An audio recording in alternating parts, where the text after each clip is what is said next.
Hello guys, in this video I'm going to show you how to select the default navigation action on the Map Marker application. But first of all, I just want to mention, please don't forget to subscribe to our channel, because at 100,000 subscribers we are going to show you our YouTube revenue statistics and growth strategy, how to make money online. So let's jump into it. First of all, open the application on your device.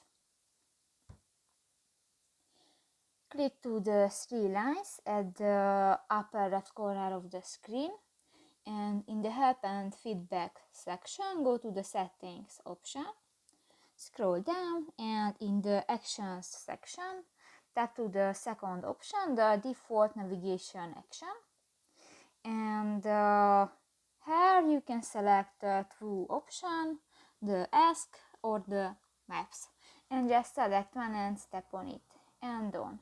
So that's pretty much it for this video, guys. See you in the next one. Bye bye.